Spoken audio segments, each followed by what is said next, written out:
Saya Siti Sariyah. Pagi ini, sama seperti kegiatan biasanya, mengikuti perkuliahan online. Zaman sekarang, semenjak si COVID menyerang bumi, semua aktivitas di luar ruangan sangat terbatas.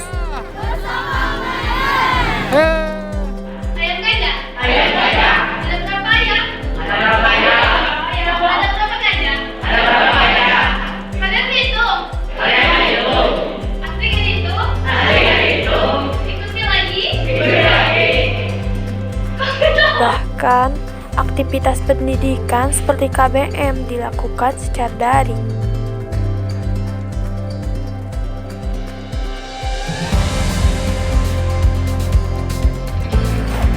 Mengingat hal ini, pendidikan yang biasanya dilakukan secara langsung dan tertata dengan baik pasti akan menciptakan sebuah proses sosial budaya yang baik pula.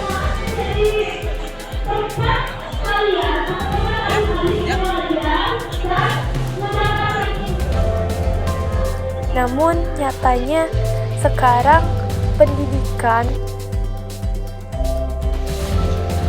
cukup sedikit terhambat dengan adanya corona ini.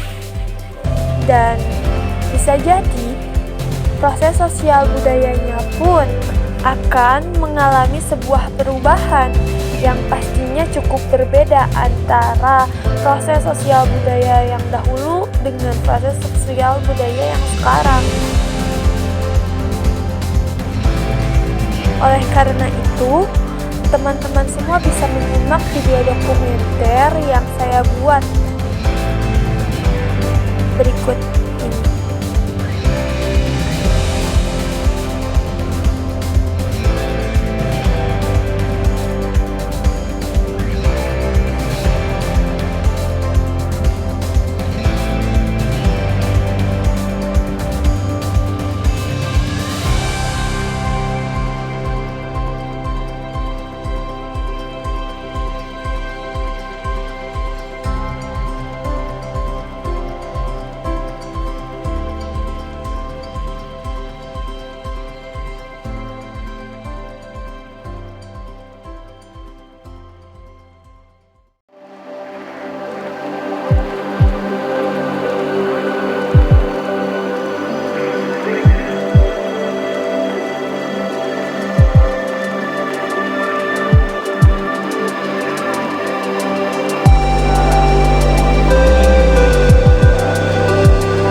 Beralih ke informasi lain saudara, 100 orang siswa Lembaga Pendidikan Karya Jelita Bandung mengikuti workshop Gerakan Nasional Revolusi Mental dan Bridal Competition berlangsung di kampus LPK Karya Jelita, Kota Bandung hari ini. Lembaga Pendidikan Karya Jelita bersama Kementerian Koordinator Bidang Pembangunan Manusia dan Kebudayaan Republik Indonesia menggelar kegiatan workshop Gerakan Nasional Revolusi Mental serta Bridal Competition. Kegiatan ini dilaksanakan untuk memberikan bekal baik berupa keahlian maupun mental positif kepada generasi muda. Menurut Sekretaris Deputi Bidang Koordinasi Peningkatan Kualitas Pendidikan dan Modernisasi Beragama Kemenko PMK Wijaya Kusumawardana, generasi muda perlu ditanamkan pendidikan karakter yang meliputi etos kerja, gotong royong, dan integritas. Saat ketiga hal itu digabungkan menjadi kekuatan dan modal dasar untuk menyongsong Indonesia Emas tahun 2045. Demikian laporan Ahmad Yahya.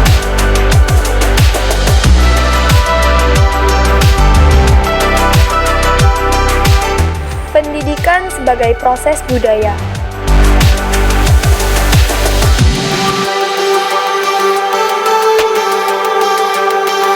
Kebudayaan dan pendidikan memiliki hubungan timbal balik sebab kebudayaan dapat dilestarikan.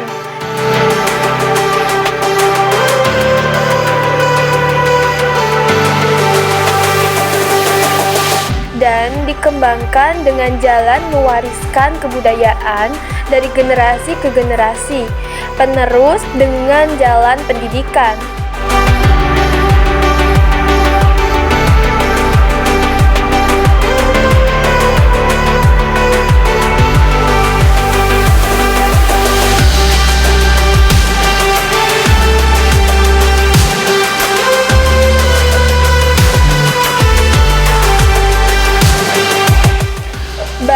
secara informal maupun formal.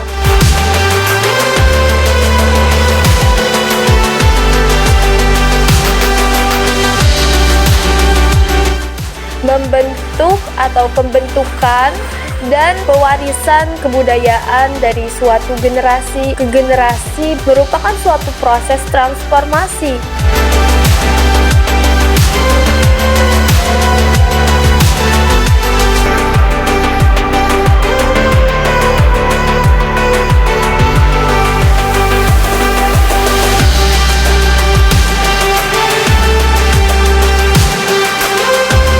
Dalam proses transformasi itulah pendidikan berfungsi.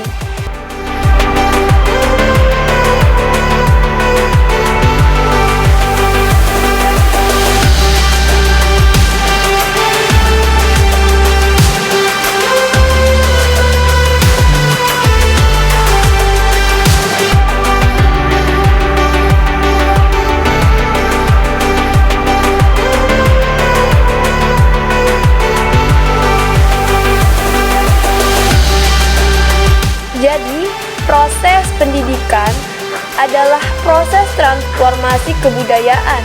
Salah satu fungsi yang mendasar dari pendidikan adalah untuk mengembangkan kebudayaan tersebut. Faktor-faktor yang mendasari interaksi sosial dan proses sosial pun meliputi imitasi atau peniruan, bisa bersifat positif dan bisa pula bersifat negatif.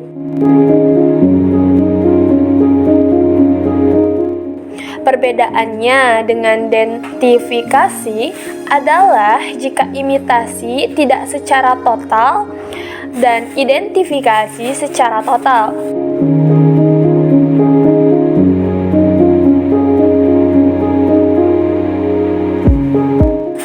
Lalu ada juga sugesti, di mana ketertarikan kepada sesuatu secara total.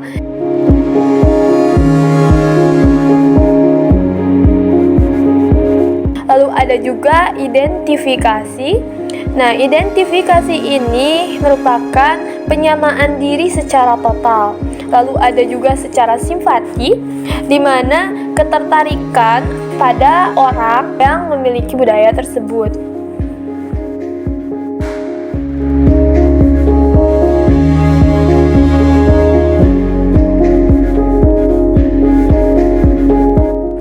Kesimpulannya, saat ini perkembangan zaman telah membawa dampak perubahan pada berbagai aspek. Dampak perubahan yang terjadi begitu cepat dan mudah diamati, yaitu aspek sosial dan budaya. Perubahan sosial dan budaya yang terjadi bukan hanya menuju ke arah kemajuan. Kongres Kebudayaan Indonesia tahun 2018, Presiden Republik Indonesia Joko Widodo menyepakati terbentuknya Dana Abadi Kebudayaan. Namun dapat juga menuju ke arah kemunduran dalam era globalisasi. Di era ini apa saja bisa terjadi, termasuk pergeseran budaya. Banyak perubahan yang dirasakan oleh masyarakat. Pergeseran budaya juga mempengaruhi psikologis masyarakat. Pengaruh globalisasi yang menyebabkan pergeseran budaya seperti yang terjadi di Indonesia. Banyaknya kasus yang terjadi di sekolah-sekolah, siswa-siswi yang tidak lagi menghormati guru-gurunya. Siswa melawan guru sudah biasa terlihat di lingkungan sekolah. Tidak hanya itu, pergeseran budaya karena globalisasi juga berdampak pada psikologis masyarakat, sehingga masyarakat mudah terprovokasi, yang pada akhirnya menimbulkan benturan-benturan psikologis dan sosiologis antar masyarakat. Selain itu, masyarakat juga menjadi mudah bertindak anarkis. Untuk menghadapi hal tersebut, ada beberapa alternatif untuk mengatasinya, yaitu meningkatkan sumber daya manusia dan mengembalikan peran aparat pemerintah sebagai pengayom dan pelindung, bukan sebaliknya, justru menghancurkannya demi kekuasaan dan pembangunan dalam bidang ekonomi saja.